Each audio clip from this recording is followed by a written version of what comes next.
Les vaccins Covid, on n'a aucune idée de ce qu'il y a dedans. Personne ne sait ce qu'il y a dedans. Dans le contexte actuel, c'est vraiment la désobéissance civile. Je retire mon enfant de l'éducation nationale, si c'est possible. Il y a une prescription qui est augmentée, on l'a vu en particulier avec le confinement. Ils ont été tout seuls à la maison, ils étaient d'autant plus derrière les écrans. Et la consommation a augmenté entre 10 et 20% quand même. Donc c'est énorme. Je suis journaliste, notamment pour Nexus, voilà, mais journaliste santé, on va dire. Je parle beaucoup de la vaccination, de l'agenda global.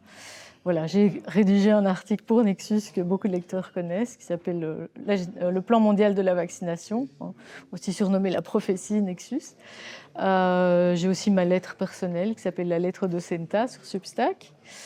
Et voilà, puis je suis membre de la Ligue nationale pour la liberté des vaccinations, qui organise aujourd'hui un colloque sur le totalitarisme sur l'enfance. Voilà. Et j'ai, beaucoup le savent aussi, j'avais ouvert la branche européenne de l'association de Robert Kennedy Jr., qui s'appelle Children's Health Defense. Alors, ce qui est intéressant aujourd'hui, c'est le fait qu'on a assemblé dans une seule journée plusieurs pièces qui, jusqu'à présent, étaient un petit peu, on va dire, dans des domaines séparés. Donc, Ariane Biléran, qui est organisée, a surtout développé tout ce qui était l'agenda de la sexualisation des enfants, donc les soi-disant, enfin l'imposture des droits sexuels des enfants.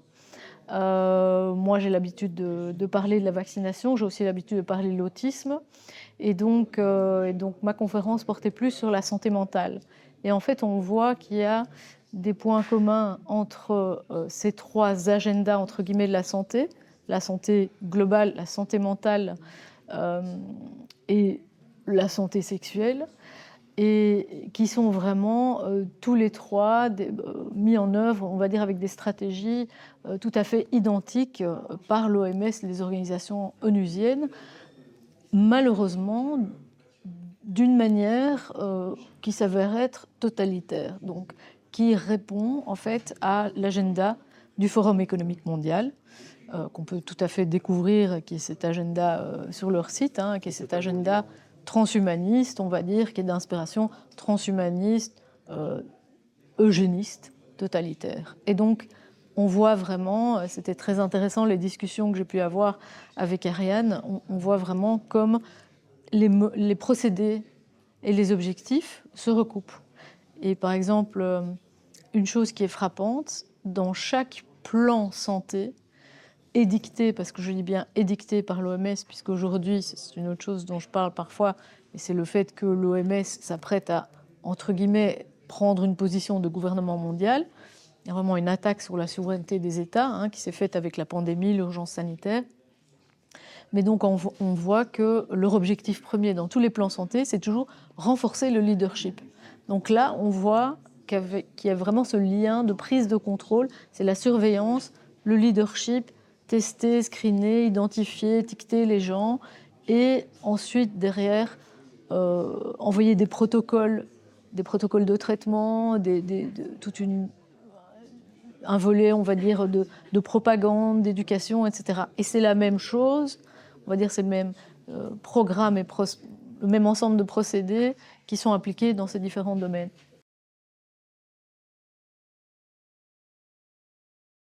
C'est une chose contre laquelle on a évidemment déjà lutté dès le départ avec des associations qui se battent pour la liberté vaccinale, puisque dans de nombreux pays, par exemple aux États-Unis, les enfants sont vaccinés au premier jour de vie.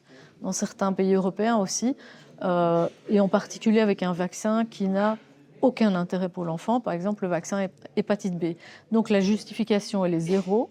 Les études ont été faites, par exemple, avec 4 jours de suivi. Et ce vaccin est administré à tous les enfants de manière obligatoire dans de nombreux pays.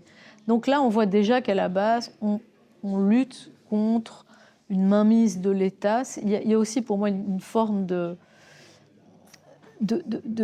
un discours de dire c'est l'État, l'enfant appartient à l'État. C'est pas, normalement, ça ne devrait pas. Il n'y a aucune justification pour un acte de la sorte, et qui aussi par rapport aux enfants, de dire bon voilà, vous êtes enrôlés, on vous prend en charge depuis la naissance, on va dire, c'est nous qui décidons. Donc il y a ça c'est déjà quelque chose qui existe, qu'on voit depuis plusieurs décennies. Là, il y a une aggravation ces temps-ci, c'est-à-dire qu'il y a une volonté manifeste de réduire on va dire, l'autorité parentale qui reste et d'abaisser l'âge, de donner, de créer un pseudo-consentement des enfants sous prétexte de droit de l'enfance. Donc en fait, il y a aussi une perversion des droits humains, parce que maintenant on parle beaucoup, c'est l'année des droits de l'enfance, etc., les droits de l'enfance. En fait, ce ne sont pas des droits, ce sont des obligations. Donc il y a une perversion du langage. Et on voit que, par exemple, que ce soit dans le domaine de la vaccination, que ce soit dans les histoires d'éducation à la sexualité, d'identité de genre, etc., ou même de santé mentale, il y a à chaque fois cette volonté, parfois aussi, d'approcher les enfants en dehors du consentement des parents. Donc il y a des pays où l'enfant peut consentir à sa vaccination sans que le parent soit informé. Ce qui est gravissime, parce qu'il pourrait peut-être lui-même ignorer qu'il a un dossier médical qui ne permettrait pas de se faire vacciner. Imaginons un enfant qui a un problème cardiaque ou autre, je n'en sais rien. Peut-être que ses parents ne lui en auraient pas parlé ou qu'il n'a pas encore l'âge pour le savoir, le comprendre. Donc c'est vraiment, il y a cette volonté en tout cas de vraiment d'éliminer les parents, comme on veut éliminer les médecins, et de rendre tous ces actes comme étant administratifs en fait.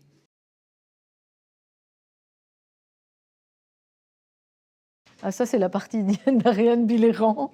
Donc, je crois que ça varie des pays, mais selon les pays. Mais ce qu'il faut comprendre, c'est que ce sont des programmes qui sont édictés par les organisations onusiennes, par exemple l'ONU-SIDA et l'OMS. Donc, on va dire, la volonté d'abaisser l'âge du consentement vraiment pour des relations sexuelles, je crois que ça peut aller jusqu'à 14 ans ou 16 ans. Je pense que ça dépend d'un pays à l'autre. Maintenant, la volonté d'éduquer les enfants à la sexualité, c'est à partir déjà des maternelles. Pratiquement, il y a des programmes de 0 à 4 ans pour apprendre à l'enfant à se masturber, par exemple.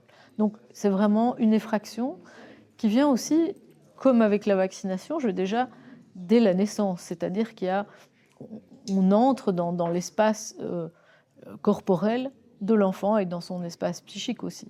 Les réseaux sociaux, alors c'est quelque chose dont on avait été un peu préservé en Europe, parce qu'aux États-Unis, par exemple, la propagande de Big Pharma, on va dire, que ce soit pour des produits comme la vaccination ou pour des amphétamines, bon, tout ce qui va être utilisé comme psychotrope, comme psychostimulant, antidépresseur, etc. On peut le faire à la télévision déjà. Donc depuis des années, on sait que la plupart des émissions télévisées sont en réalité... La télévision est principalement financée par Big Pharma. Donc eux, ils ont l'habitude de faire la publicité à la télévision.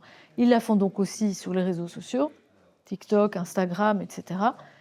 Et de ce fait, on va dire, ça s'est répandu chez nous, puisque chez nous, c'est interdit. Je veux dire, nos émissions ne sont pas entrecoupées par la publicité pour prendre de la rilatine ou de l'adéral ou ce genre de choses. Donc ça, c'est un très gros problème, parce qu'il y a aussi des profils, comme il y a des profils d'influenceurs, etc., qui sont en fait payés par les compagnies pharmaceutiques. Donc pour promouvoir les produits, mais avec leur propre story, etc. Donc ça, c'est un gros problème. Il y a aussi le problème de créer des faux diagnostics. C'est-à-dire qu'on vous dit « Ah, tu te sens pas bien, si et là, une rupture amoureuse, tiens, ça fait 2 jours, fatigué, déprimé, un peu triste. Oh, bah, il y a une solution, tu as peut-être tel ou tel diagnostic, ou tu es peut-être bipolaire, ou ci ou là, ou TDAH, trouble de déficit de l'attention. Ok, vas-y, prends un médicament, on a la solution. » Et donc, il y a une prescription qui a augmenté, on l'a vu en particulier avec le confinement, puisque les jeunes ont été isolés, ils ont été tout seuls à la maison, ils étaient d'autant plus derrière les écrans, et la consommation a augmenté entre 10 et 20% quand même. Donc c'est énorme.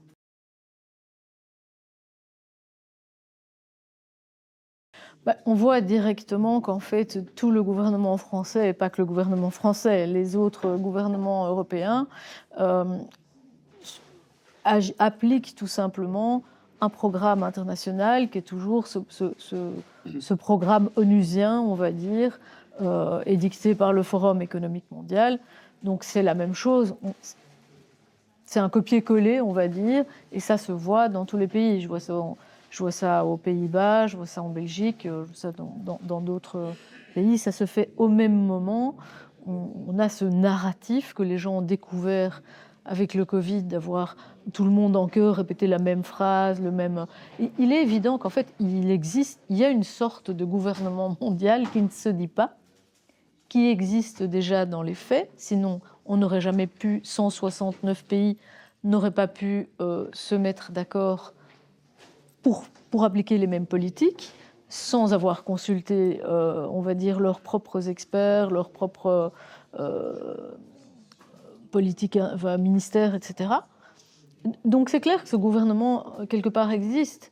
Ce qu'il souhaite faire aujourd'hui, c'est tout simplement s'officialiser. Donc, et pouvoir, on va dire, avoir une infrastructure opérationnelle plus efficace. Je pense que la toute première chose qu'un parent doit comprendre, et ça je parle vraiment de mon expérience personnelle, puisque moi j'ai eu l'expérience avec mon fils qui est passé par l'autisme, qui s'en est sorti, etc. Et j'ai pu parler aussi avec énormément de parents, c'est que le parent doit se rendre compte, il doit vraiment se réapproprier, on va dire, pas uniquement son autorité parentale, mais aussi la confiance en soi en tant que parent, de se dire je suis l'expert, le parent c'est l'expert numéro 1 de l'enfant, c'est son meilleur avocat, c'est son meilleur expert, c'est celui qui le connaît, qui peut l'observer, qui sait spontanément, en particulier les mères bien entendu, mais les pères aussi, qui sait spontanément ce dont l'enfant a besoin. Et donc il faut vraiment qu'il fasse confiance en lui-même, se dire ok, je suis vraiment la personne qui va le protéger le mieux sur cette planète. Et donc ça, il ne faut jamais l'oublier. Il ne faut jamais, entre guillemets, déléguer. Bien sûr, on n'est pas expert en tout, donc il faut prendre ces informations auprès de scientifiques, de chercheurs, d'autres parents, de médecins, mais à la fin, c'est le parent qui doit décider. Moi, c'est toujours ce que j'ai fait avec mon fils. Mais il faut bien apprendre à connaître ses enfants. Il faut apprendre. Donc maintenant, je pense qu'il ne faut pas hésiter, dans le contexte actuel, de se dire je retire mon enfant. C'est vraiment la désobéissance civile. Je retire mon enfant de l'éducation nationale, si c'est possible. On fait ce qu'on peut. Voilà. Donc il ne faut pas se fouetter. Je ne vaccine pas mon enfant. Je veux dire, au point où on en est, on ne peut avoir aucune confiance dans les vaccins, zéro. Moi, j'ai fait plusieurs enquêtes, notamment de Nexus, sur la qualité des vaccins. J'en ai fait encore une dans Néo-Santé aussi récemment.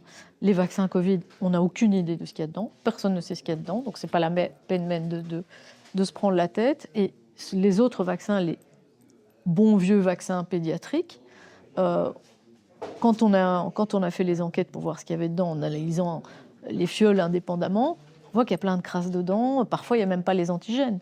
Donc, je veux dire, si vous voulez vacciner avec être protégé, entre guillemets, pour la rougeole, et que vous voyez qu'il n'y a pas l'antigène de la rougeole qui est dedans, ce n'est pas la peine. Donc, ne prenez pas le risque, parce qu'après, il n'y aura personne pour vous aider. Même s'il y a la Ligue, etc. Mais je veux dire, où il y a des traitements, des thérapies, mais bon, voilà, c'est un parcours du combattant.